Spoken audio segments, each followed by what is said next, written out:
Welcome, everyone. It's a delight to have Sherrod Brown, Senator Sherrod Brown with us today, someone who is many things, longtime contributor to the nation, valued senator on nation principles. Senator Sherrod Brown has been in Ohio politics for many years. He was a state rep, he was a congressperson, and then in 2006, and Secretary of State. In 2006, Ohio voters elected Sherrod Brown to the United States Senate with one of the largest margins over an incumbent in US history.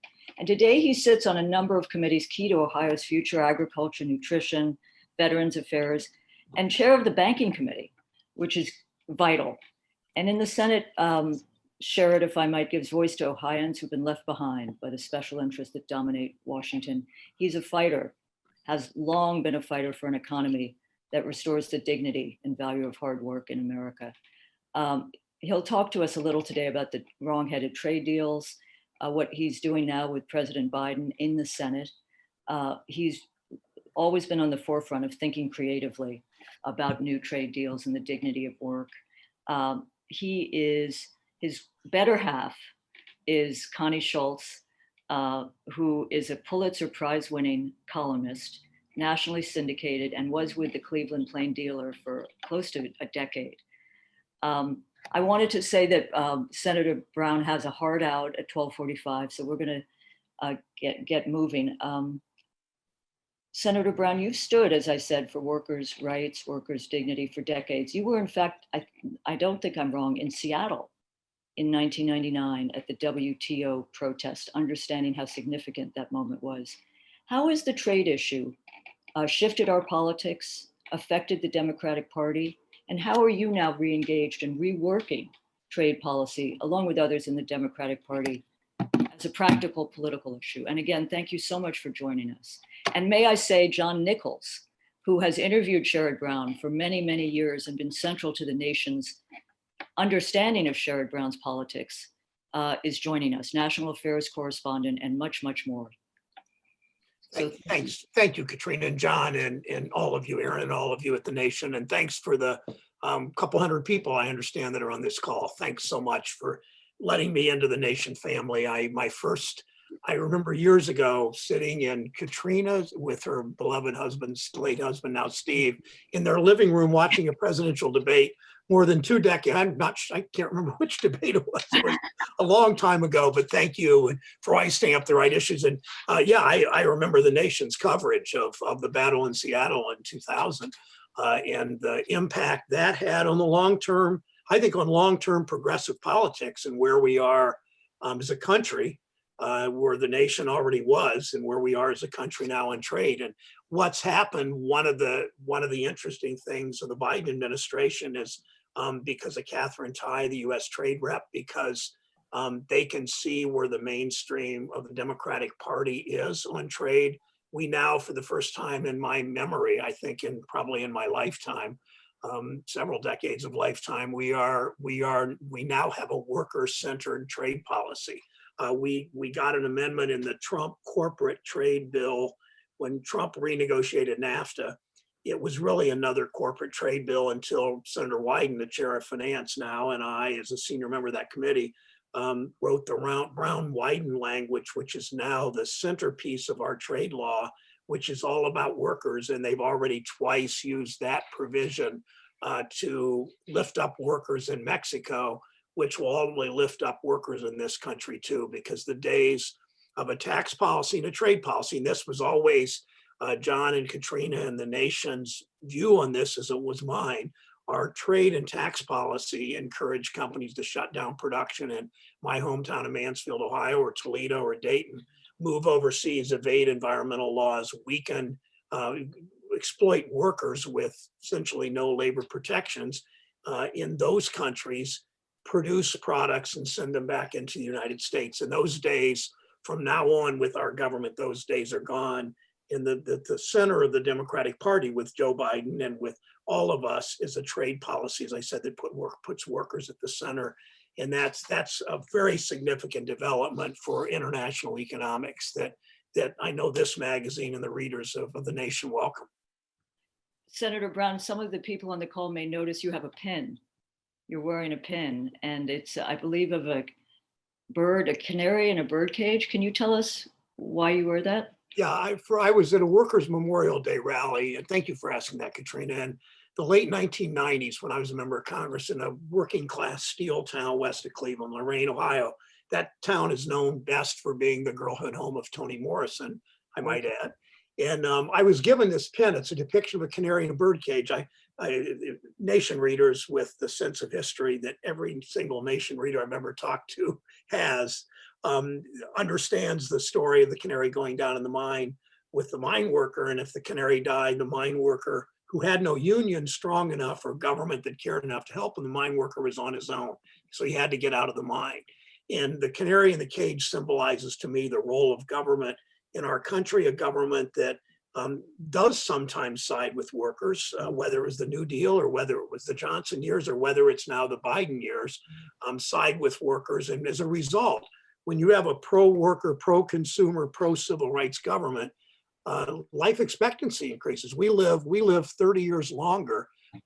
Mostly, if you ask the CDC, they'll tell you we live 30 years longer, mostly because of government, everything from unemployment compensation to civil rights to safe drinking water laws to workers' compensation to miners' safety, to all the things that when government is on the side of the public, we do so much better. As Paul Wellstone used to say, when all people do better, we all do better.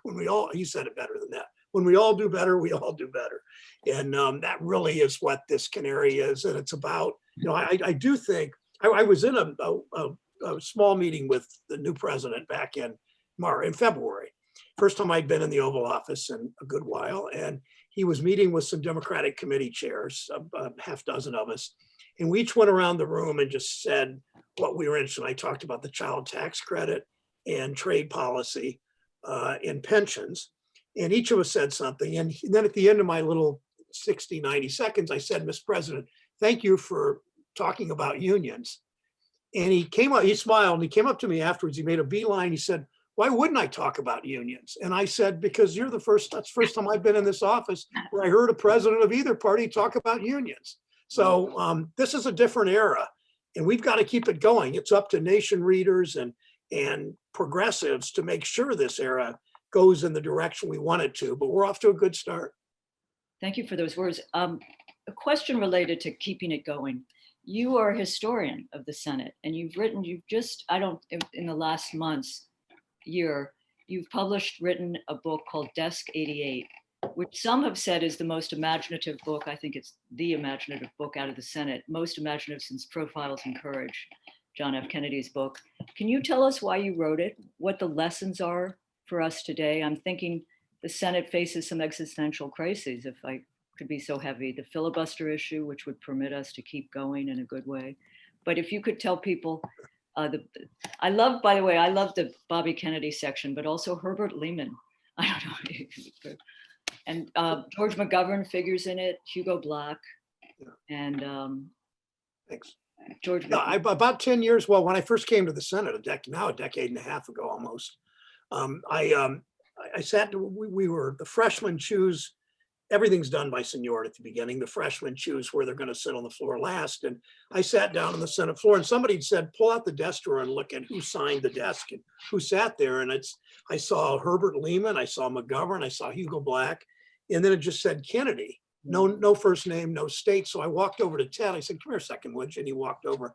So which brother had this desk? And he said, well, it must be Bobby's because I have Jack's desk. So I looked at these other names and I came up with this idea. It's called Desk 88, 8 Progressives Who Changed America. Hugo Black was the first. And Al Gore Sr., there were a number of these senators that as they were in the Senate longer and they saw how power works in this country, they got more progressive in their time in the Senate. And a big part of the book is a construct of, well, Emerson used to say history is a battle between the conservators and the innovators. The innovators are, us, all of us that want to move the country forward, progressives. The conservators are those who protect themselves, their class, their race, their moneyed interests, and want to hold on to the status quo. And progressives lose more than we win. but when we win really big. And that's why the lesson of that book, which came out a couple of years ago, but the lesson, not anticipating, I mean, I finished it when Trump was president, not really knowing what 2020 or 2021 would hold. But the lesson really is when we control the government, when we're in the majority, we go big. We need, I want voters in Macon, Georgia in 2022, in the summer of July of 2022 to say, you know, I voted for Biden and Harris, and I voted for Ossoff and Warnock, and my life got better. And that's why, it's one of the reasons I fought for so far hard for so many years, the child tax credit. 92% of kids in this country, 91, 92%, will feel the impact of the child tax credit. I want them to feel the impact of pensions, and want them to feel the impact of what we do on voting rights and on worker rights and women's rights, that their votes made a difference to move this country forward. Because I said, we don't win all that often as progressives, but we win, we change the country for decades. Think what FDR did. I mean, you can't really put aside how blacks were excluded from the New Deal, obviously, but look at the impact of collective bargaining and Social Security and minimum wage and electrification. Look at the long-term impact in the country. We can do that today and have that same kind of progressive long-term impact if we're bold enough and do it right. Before I turn it over to John, I wanted to ask you a question about sort of this idea of human infrastructure, providing for children, for healthcare, for education, post-COVID, trying to rebuild this country, which we love. How do you see national security in new ways? Do you see it as rebuilding our own country in the context of concerns about democracy? I'm just curious, because there's been such rethinking about, the importance of climate, for example, and not more weapons in terms of post-COVID security. Yeah, I think that we look at, when we talk infrastructure, Republicans want to narrow, conservatives, the Emerson's conservators that want to hold on to their power and privilege, want to narrow infrastructure into simply highways and bridges and maybe a water and sewer system occasionally, but not the way, I mean, to me, infrastructure is you build a foundation to make our country more prosperous, and you want that prosperity to reach as many people as possible. So that means, and that also makes us a stronger country internationally, because we have a country that actually believes in fair elections and freedom and democracy, right, in spite of the challenges we faced in the last 5 years and really longer than that. So that means daycare, it means housing, it means education. In addition to water, sewer, it means public transit. It means healthcare systems on Indian reservations. It means making sure that Medicaid's expanded to those who need it. It means the child tax credit. So if we have we have greater prosperity. I'll conclude it with this. I did a dignity of work roundtable as chair of the Banking Housing Committee one day, and just listened to a half dozen workers talk. We said essentially nothing except just open it to them. One woman in Southern West Virginia said, the words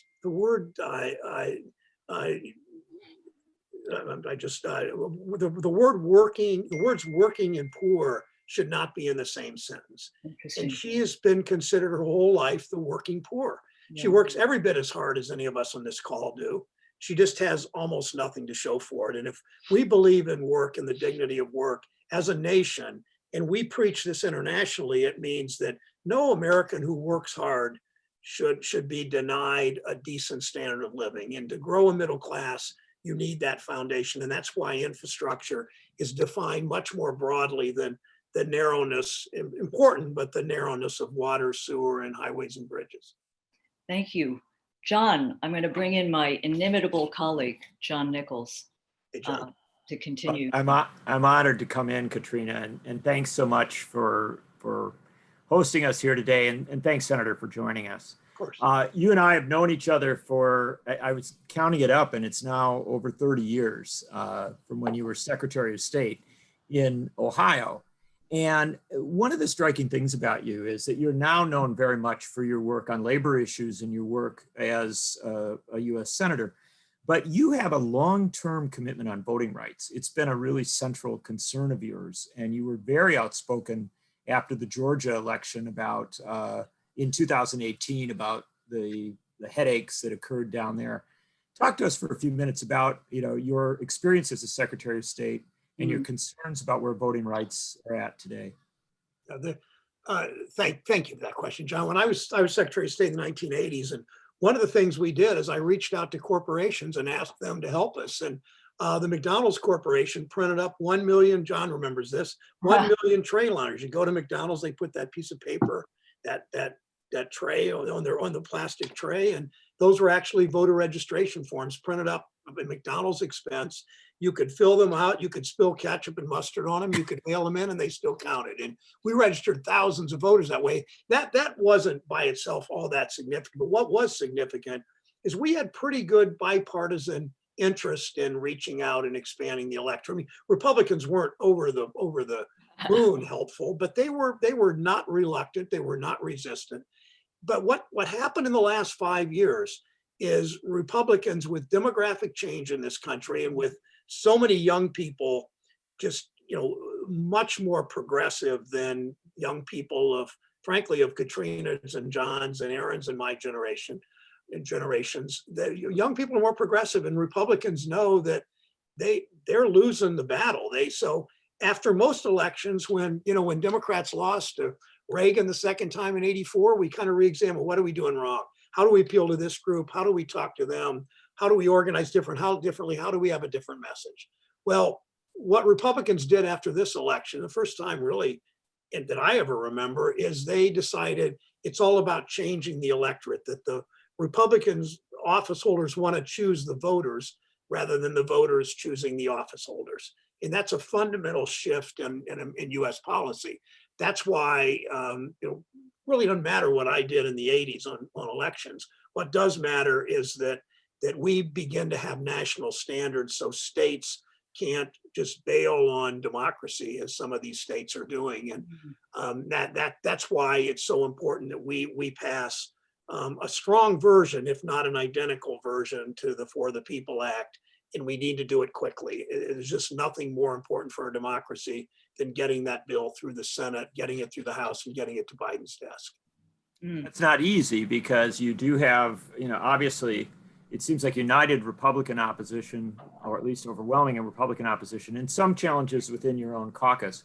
Do you believe that the Senate will get there? Do you believe that the Senate will pass a bill? The person we're all thinking about is Joe Manchin, and Manchin comes from there are only 3 Democratic senators in the entire Senate who come from states that Trump won twice, John Tester and Joe Manchin and I. Trump won my state by 8 points twice. He won the other 2 states by more than that.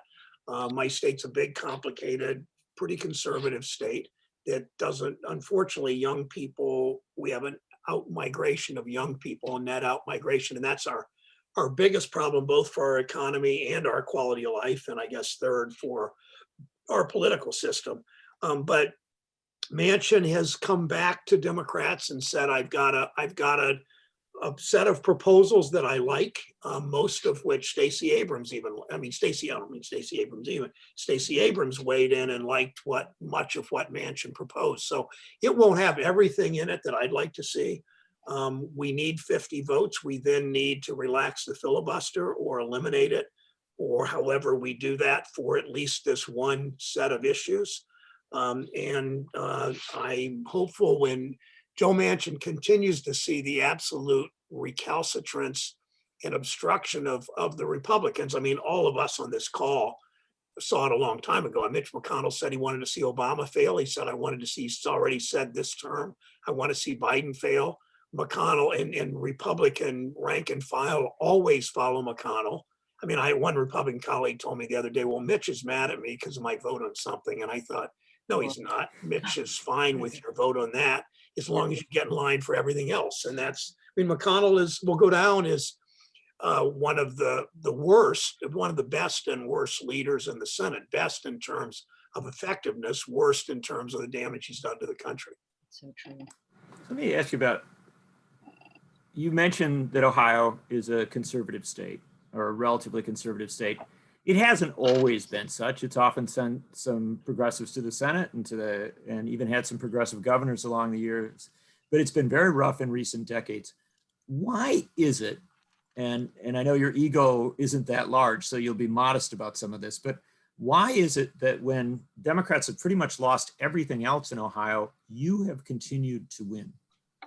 The state's more conservative in large part because but we don't have in-migration. We have a net migration of young people.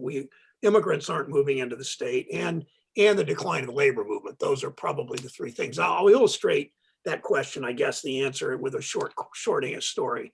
In 2000, I was at a UAW. I was at a Ford plant in Avon Lake, west of Cleveland, sitting in the cafeteria with half dozen or 7 or 8 workers. And they were all taught, this was October of 2000, and we were talking about the presidential race. And one guy said, well, it was clear, there was only one guy in the room that was voting for Bush. And the guy next to me, it was my friend, he said to the worker that's voting for Bush, why are you voting for Bush? And he said, well, Gore wants to take my gun. And the guy sitting next to me says, Brown's got the same position on guns that Gore does. You vote for him. And he said, yeah, but Brown fights for me at work. He fights for workers and he fights for my family going to community college, or however he said it that way. And I'll always have an F from the NRA. I've been for marriage equality for 3 decades almost. I will always be 100% pro-choice. And that means 40% of the voters will never vote for me. I can live with that because I'm not compromising on my core beliefs that way. But when you advocate and fight for workers and low-income people and their futures, people will put aside some of those issues that might matter in their gut a little bit, but in the end, they know if their family has a chance that they can get ahead and have a pretty good, decent life. Let me ask you one other question in this area, which I'm not sure everybody on the call will know you in this capacity, but they should. When you were in the U.S. House of Representatives, the House was voting on the authorization of the use of force for the war, basically voting on the war in Iraq. And during that debate, you did something quite remarkable, which is that you went to the floor every night for long periods of time and with a couple other members and read letters from your constituents about issues of war and peace, about their kids potentially going off to war, into the congressional record. And I remember that as one of the more striking moments of making a connection between these debates about war, which are often, very much held at the sort of elite levels, and the people who actually have to fight them. And I think that's been a big part of your career, is to make that connection. Well, thank you. I hadn't thought about that story in a while. I stole that idea, fair and square, from John Quincy Adams, who I had been in a car accident earlier and spent some time in pretty bad shape in a hospital for about a week. And a book I read was John Quincy Adams, when the House of Representatives actually passed a rule with Southern Democrats and some Northern, I don't know who the rest were, but a majority of the House passed a rule saying you couldn't debate slavery on the House floor.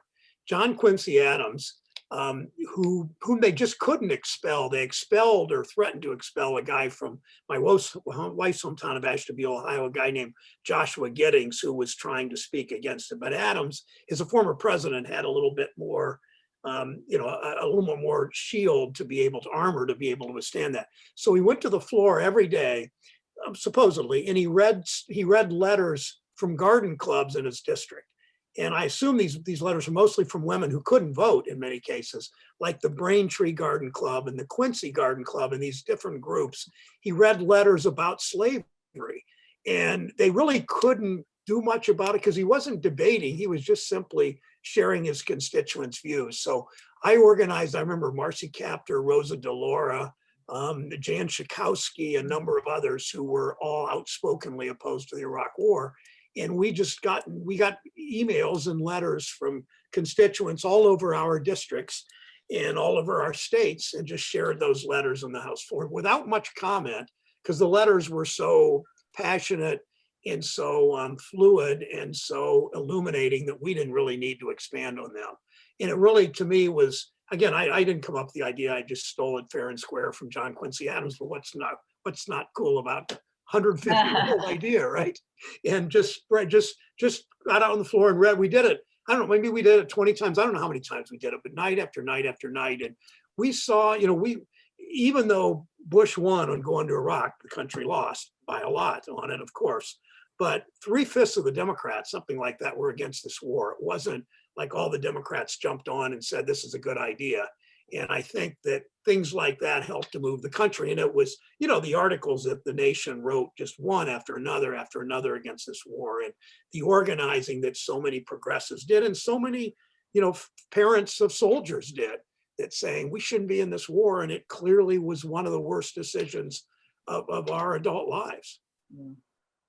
Katrina was the editor then, and was very, I have to say that it was a great honor to be able to write for the Nation in that period, because the Nation was so open to a real discussion about it that was missing in a lot of the rest of our media.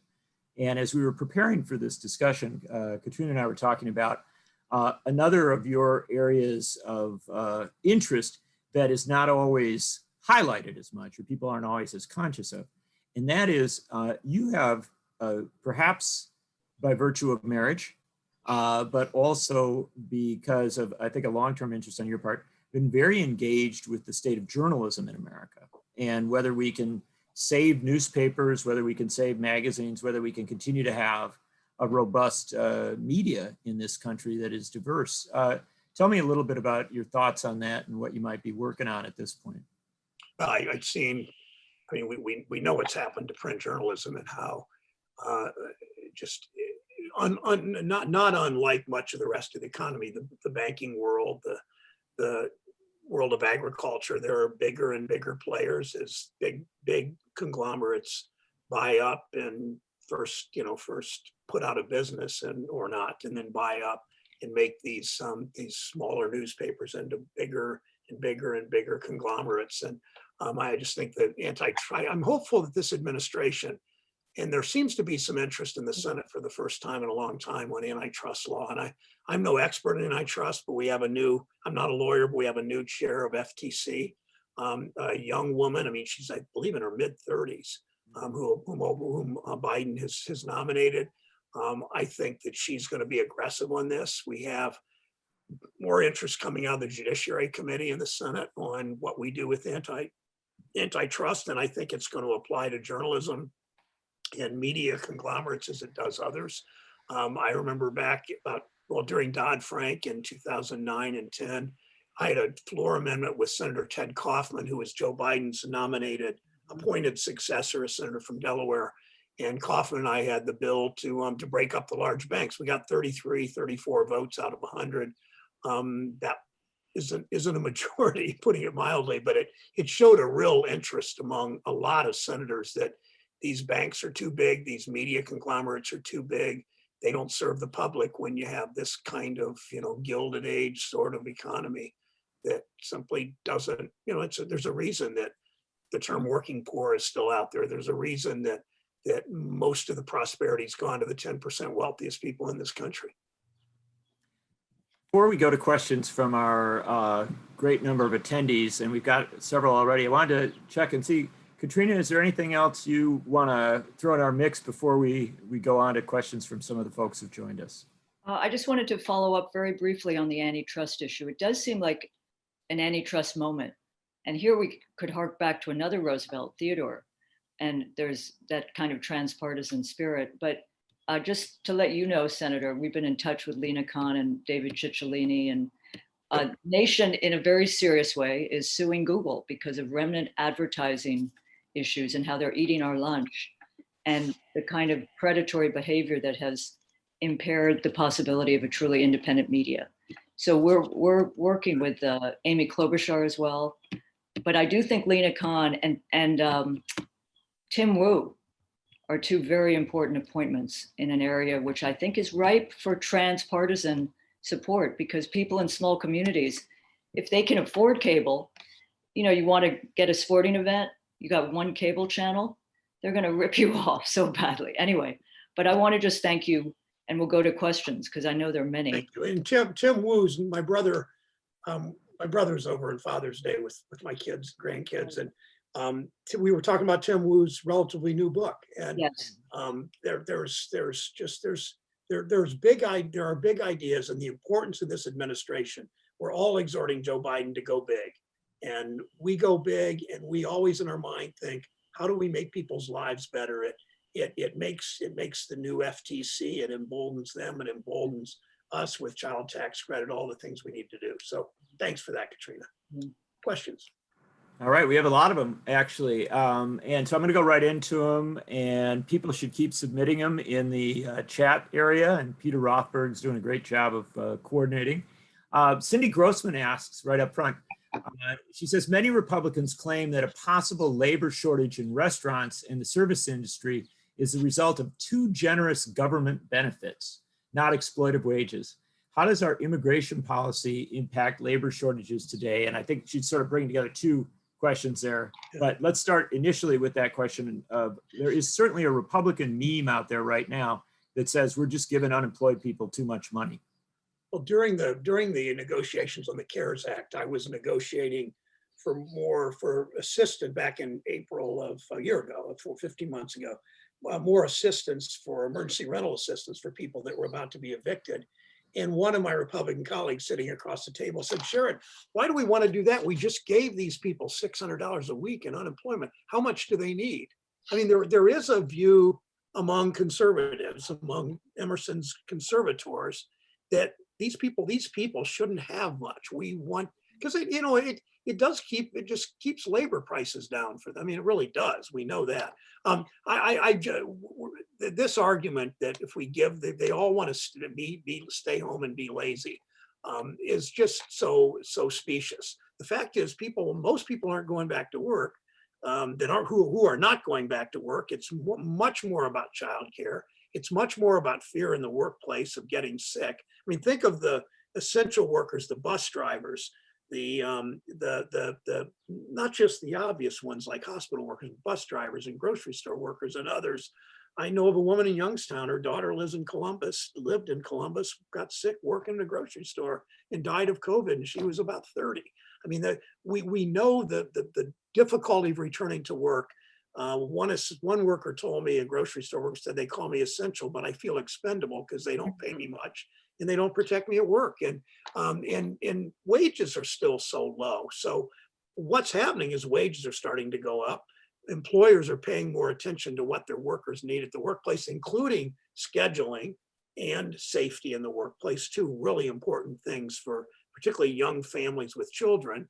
And we have a shortage of daycare. That's one of the things from Katrina's question about a human capital. One of the things we need to do in this American Families Act is provide daycare for families. We do that and wages go up, and we'll see plenty of people in the workforce. I think immigration adds to all that, a better immigration policy.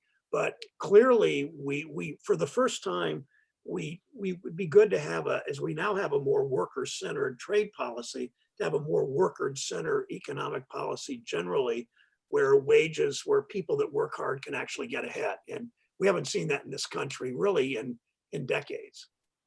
So I'll note that Ajahn Poo, a Nation contributor who's also joined in discussions like this, is one of the big advocates for that section of the infrastructure bill that would indeed provide better wages for caregivers. And obviously that's a vulnerable part of the bill because that's one of the ones Republicans would really like to knock out. Are we going to get the infrastructure bill in a form similar to how President Biden proposed it, or what do you think? I think we are. I think every Senate Democrat, there will be some adjustments and some change, and the number scares some people that are a little more conservative, but the country wants to go big. And I'm fine if there's some bipartisan compromise first to get some Republicans on board. But in the end, first of all, McConnell wants Biden to fail. He said that. I said that already. He said it at least a couple times. But second, the country wants us to go big. These are big problems. I think when Joe Biden first decided to run for president this time, I think he thought of the world a couple of years ago as, I want to return America to pre-Trump normalcy. But after the illumination, if you will, what we've learned, the lessons of the New Deal, that the pandemic's been the great revealer. I think Biden realizes that this country, we need to go big. We have structural problems of wealth inequality, structural racism, climate, structural problems we need to address in a big way. And as I said at the beginning of the show, when we have the opportunity, we go big, because we know when we win on these things, it can have an impact for decades. The child tax credit, making it permanent, will have a long-term impact, providing opportunity for a whole lot of children in this country, particularly Black and brown kids who haven't had much opportunity in really ever in this country. We will do big things like that, going big on infrastructure with the human infrastructure, as Katrina talked about, and you did too, John, is a big part of that.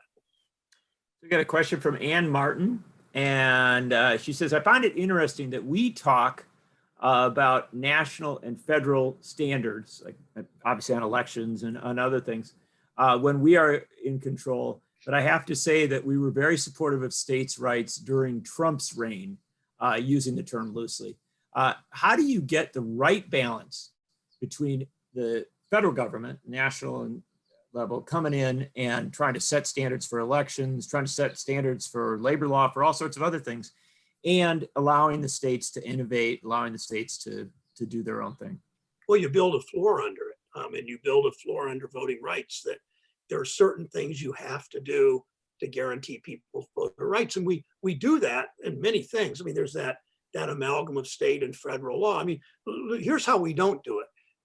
In the 1930s, when unemployment insurance, there were three big social insurance programs in this country: Social Security and unemployment insurance from Roosevelt days, Medicare from Johnson's days. And social insurance is defined by, you pay in regularly from your employment, and you get help when you need it. You get help when you retire, you get help when you're sick, you get help when you're laid off. Well, Southern Democrats, our party, in the 30s said, we're not signing on to unemployment insurance unless it's run by the states. So what we see now is, and then states excluded a lot of farm workers at places where there'd be a lot of domestic help, Black and brown people. And now we see in the state of Alabama and Arizona, in those states, unemployment's about $250 a week. In New Jersey, it's $900 a week, because it was run by the states of New Jersey, Alabama, and Arizona. And there are also the number of weeks is varied, who's eligible varies. So there was a terrible mistake in the 30s when unemployment was, and I guess one Roosevelt had to deal on, I don't know, but a terrible mistake to allow the states to write the unemployment laws with only very weak federal standards. So you need strong federal standards on labor. Somebody I know asked a question about the PRO Act, protecting our right to organize, on labor standards, on voting rights, on unemployment and other things. You want strong national standards, and then progressive states can do more. And that's kind of the way our system can work and should work. Let's follow up on the PRO Act there. You just mentioned it. Mike D asked, what are the prospects for it? That's obviously an issue that's very close to your heart. You've been incredibly passionate about renewing and advancing labor rights. Can you get to a point now in the US Senate where we can pass an extension of labor rights? Yes, we can. I think that, we have, right now we have 47 co-sponsors on the Protecting Our Right to Organize Act. At least two of the co-sponsors, if not all three, will vote for it. I know that from conversations. But I also know that we need to relax the filibuster for that bill too. But I'm hopeful that, the PRO Act, the For the People Act will come first. My hope is that the PRO Act will fall in after that, but we'll need to relax the filibuster for the first one, hoping we can do that for the second one. And once we've gotten over that hurdle, perhaps we can. But we've got to do For the People Act first. Everybody, I think, even somebody as pro-labor as I, thinks that's the first one and the most important, but the PRO Act, and then Washington, D.C. statehood and some other things come after that. And I'm hopeful that my colleagues who are reluctant to relax the filibuster will continue to see, or should see, that McConnell will block everything that they care about. I mean, there's some people that don't want to relax filibuster that are co-sponsors of the PRO Act, right? So just the numbers say that. So I'm hopeful in all this. And I think that, I think the possibilities are very real. We'll see how it happens with the filibuster and the For the People Act first. Couple more questions here. You toyed with the idea of running for the presidency in 2020 and decided very early on not to do it. It is often said that every senator who looks in the mirror sees a president of the United States. What was it that made you decide not to run for president? I had dinner with John Tester one day last week or 2 weeks ago, and he said, Brown, I lost a lot of money on you because I bet you'd run for president.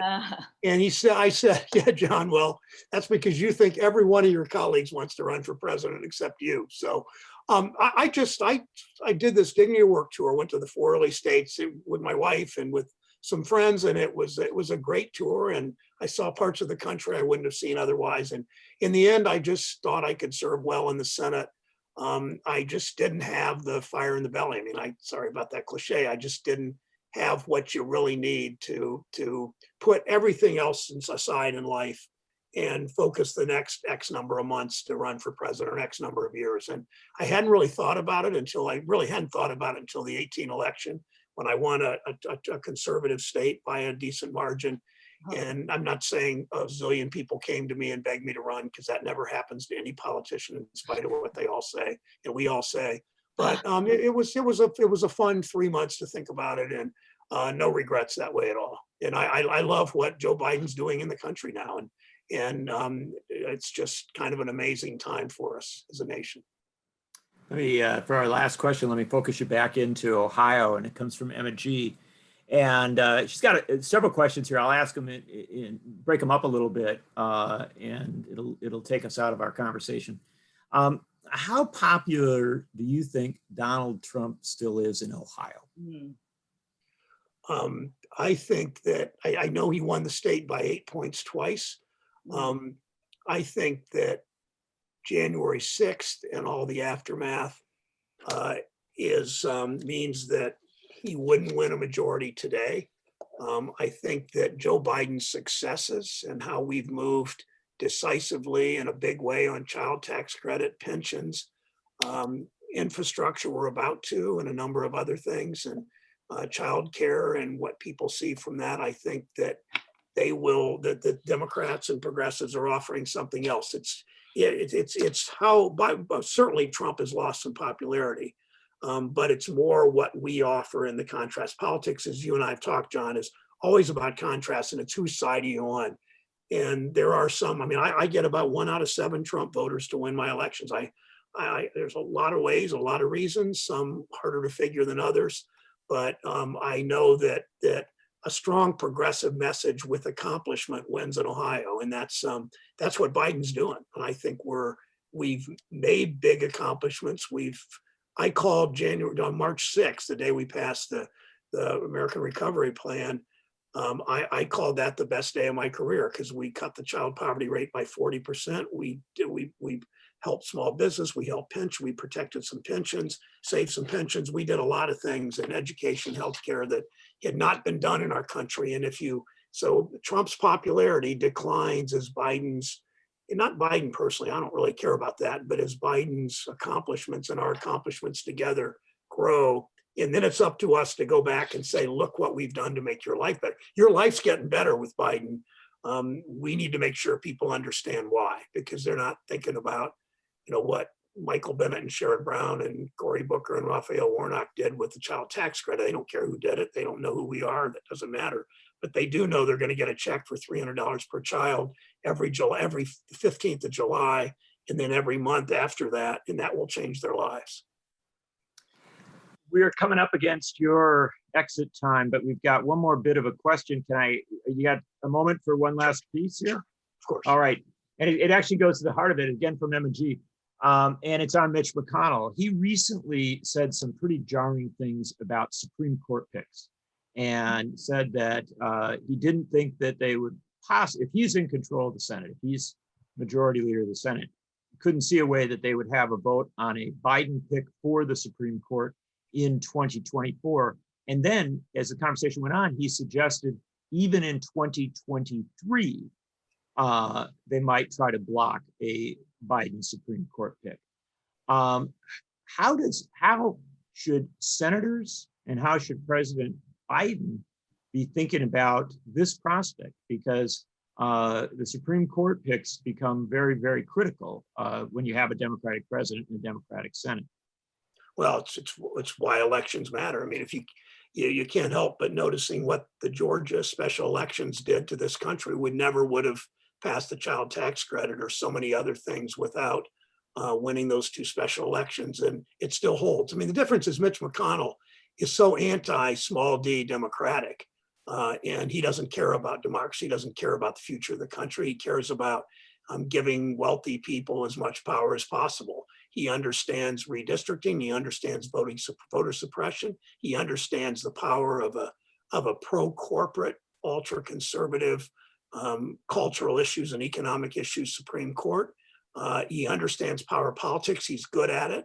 There are no surprises from him. You can always count on him to protect the interest. And he's Emerson's conservator extraordinaire, protect wealth and privilege and power of people that look like Mitch McConnell and think like Mitch McConnell. And all the dark money out there is all in for McConnell, and we can beat him. We've beat him in 18. We beat him in 20 in Georgia, and we know there are more of us than there are them. There was never a question in the presidential election of 20 which candidate would win the popular vote. There was no question who would win the popular vote decisively. The question was the Electoral College. So we can't let them continue to distort the system and do the damage they do to our small d democracy. Sherrod Brown, you've been very generous with us. I appreciate you coming in and joining us. And I would love to do Old Home Week with you for another couple hours.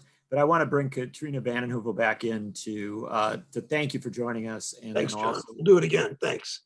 Senator Brown, I want to thank you for this important, illuminating, and honest conversation. Felt like we were among friends, which we are. I also want to thank you for reminding us of the role of an activist government, that it is to improve the conditions of people's lives. And I think that is so critical and has been lost in the fight about government, what it is. And finally, just for dignity, for talking about the dignity of working people, a word that is too often lost, I think, in the skirmishes and the fights that people don't see themselves reflected in. But thank you very much, and best to Connie. Much more to talk about in terms of media, and thank you for, I think people have stood with you because they know you're a fighter for them. Sure. Thank you. Love to do it again, Katrina, John, Aaron. Thank you all. This was really fun. Great. So best wishes to all of you. Thanks, folks. We'll See you. do it. Thank you. thank you, Senator. Now, folks, Katrina vanden Heuvel and I are going to stay on for about 10 more minutes and We should continue just a little bit. pretend we're on the phone calls we do, John, just like, Well, I'm going to actually ask you a question. uh-oh. And we didn't prepare for this. So Should we take a few questions from the, people want to throw us some questions, we would love to have them, and we'll be glad to answer them. And as we wait to see if anybody wants to throw in, I don't know if we have some additional questions down here. I've always loved, I have to say, Senator Brown's voice. Yeah, that was a great voice. Voices in politics. And I'm just coming down here and looking at some additional ones if we've got, yeah, and I mean, obviously it says we've got a few to all panelists, and we can take a couple of them here. And one of them is wealth inequality might be the biggest issue facing the United States today. How can we help people understand the danger in the wealth gap, and what policy wins can the Biden administration have that can make a difference? That's from Susan Bankold. Katrina, you're in charge. I'm reminded of Stacey Abrams came to the nation in early 2016, and she was Stacey Abrams, but not the Stacey Abrams we know now. But she had endorsed Hillary Clinton. She was talking about why her constituents, her neighbors, people she lived among, weren't really getting the Bernie Sanders message on wealth inequality and Wall Street and the banks, because they seemed far away from their lives. And that people were interested in jobs, in healthcare, in their kids' education.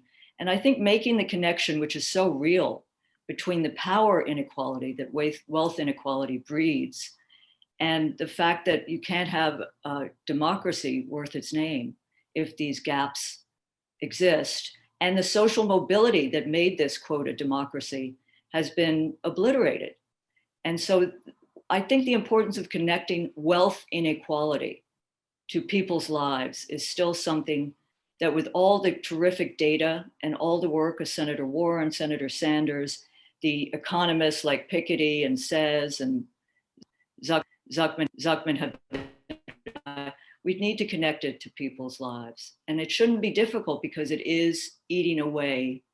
In going back to Senator Brown, Ohio is in really bad shape for reasons of inequality and deindustrialization. And as John knows well, the corporate centered trade policies. By the way, people used to like to say progressives on the left are against globalization and how retro we are. We're not against globalization, but it's by who, whom, for, right? it should be a worker-centered globalization, as Sherrod Brown spoke of. That is terrific. And now we have, we're getting a little feedback here. One other question I'm going to throw to you, Katrina, and it's one that both of us have had a long-term interest in, and it says, I'm most concerned about the ongoing danger of the Citizens United decision. I know there's a bill in Congress, HJR 48, calling for an amendment. As long as that stands, it seems that the wealthy and corporations will choose our representatives, not us. Where do you see this going? Is it possible that it can pass and reverse Citizens United? We're losing you. Katrina, John has done an enormous amount of writing and thinking, as did our great friend Steve Cobble with John Bonifaz. There are a lot of groups. The fact that Sherrod Brown spoke quite a bit about Mitch McConnell was interesting because he understands the grip the Senate is in with Mitch McConnell. By the way, in the Donald Trump period, Mitch McConnell got a lot done, which was very scary. But he, am I wrong, John? He was the real architect, driver of Citizens United. Oh yeah. And, I mean, he had the core, but I think you could do some state work, John. I mean, you could get some referenda, you can begin to chip away, you can do public financing in the interim. But the fact that, corporations have been given citizenhood should lead to some creative work about taking them on. But it is the case, we're sitting here before the New York, tomorrow's the voting day. We've had early voting in New York City. There's been some innovative public financing in this city, which has led to the possibility of people who couldn't running, but it's not sufficient, we know that. So it has to be a generational battle because it is the case that it entrenches inequality in our system. It really is. And if I can just add that, look, I think that one of the dangerous things that's going on right now is the sort of chipping apart of HR1, S1. And we know we have to get the voting rights components enacted. That's what Manchin even has to some extent proposed. And that's what we talked with Sherrod Brown about at some length. But what's being lost in this are the efforts in HR1 and S1 to address elements of Citizens United. And that's one of the tricks here. The way around Citizens United is to have a robust public financing of our elections. That allows us to counter, at least to some extent, the influence of the corporate money. That's something that we're starting to lose right now as we speak. And we ought to be concerned about that. The fact of the matter is that if you had a clear Democratic majority in the Senate and the House, not a 50-50, but where you could kind of get beyond the filibuster, there are things that could be done to address the impact of Citizens United. Without that, we have to go the constitutional amendment route, not because an amendment's easy to do. An amendment to the Constitution is incredibly hard, but it is the educational avenue that we have, and we push it because it's the way in which we get people thinking about it. But this is something, I'm so glad that the question was asked. It's also, John, oh, go ahead. But I think, we live at a time when the progressive agenda, as Sherrod Brown spoke of, has moved issues the nation has championed for years: 15 minimum wage, Medicare for all, taking on Citizens United, childcare, is moved to the center of the debate. But it's not going to move forward in a big way without some of these structural reforms. And that is just the frustration. But it's teed up if we can do some of what John was talking about, certainly.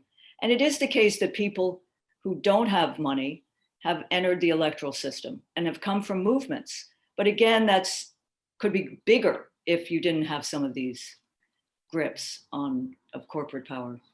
One of the encouraging things is that Bernie Sanders came along in 2016 and in 2020 and showed you can raise a ton of money from the grassroots. AOC and others have done this. The challenge is that while that is really encouraging, it's not a solution to the overall crisis. And it certainly isn't a solution to the incredible influence of corporate power. Now, before we go, we've got just a couple more minutes. And I'm so thrilled, by the way, thank you to our participants for staying on. This is very encouraging. Good for the confidence building. It is confidence building, although we know you're hoping that Senator Brown will jump back in. But I noted one of the things that fascinates me is that we have a number of questions from people about the state of our media and about the challenges that exist in our media.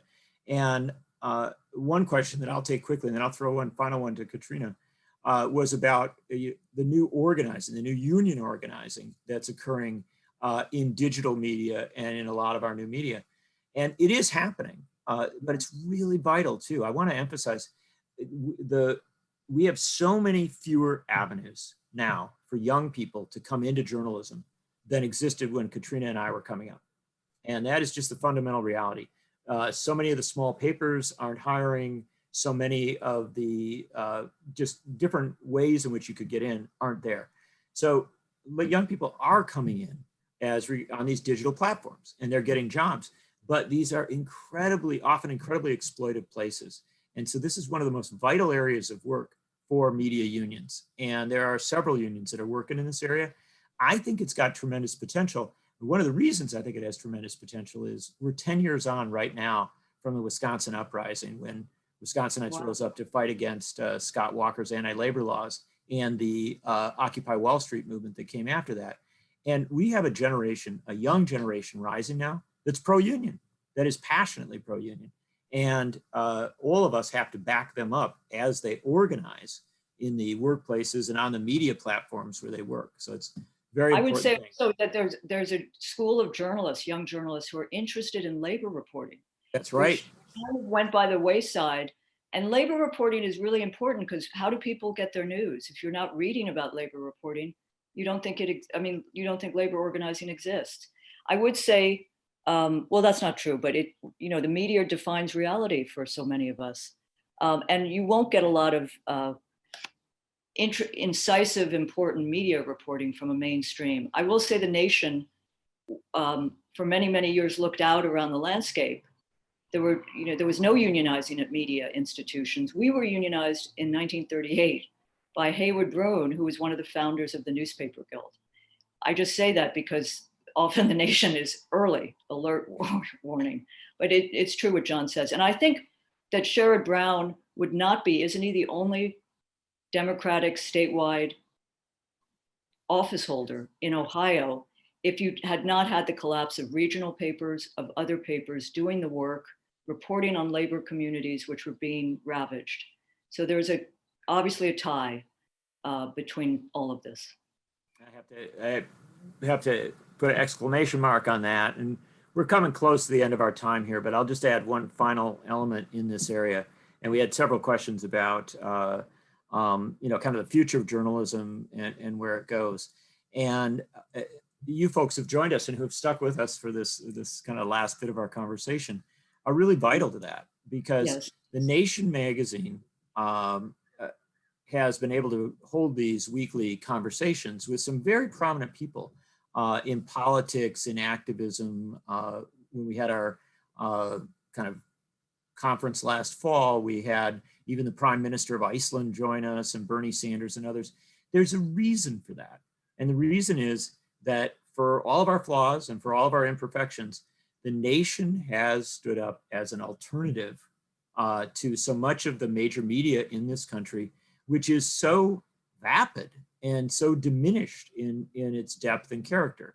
And one of the reasons we've been able to do that is because you folks have been so supportive of us and have given us not just the subscription and maybe the contribution, but also the sense of community that makes it possible for us to present a journalism that is distinct, and that someone like Sherrod Brown feels, wow, there's a place I'd like to contribute an article. There's a place I get ideas from. And so you are very much a part of this. And I would close off by celebrating you, and also by celebrating Katrina vanden Heuvel, who's done so much to create the community. We celebrate you. We celebrate you. And just a final word that we are committed to nurturing and working with and training a new generation of journalists. Our internship program is over 40 years old. I was an intern. I regret John was not. But seriously, the nurturing of a new generation, something Sherrod Brown spoke of in other ways, is critical to the nation's future. But you are too. So thank you very much for joining us today. And I hope you'll come back in all different ways.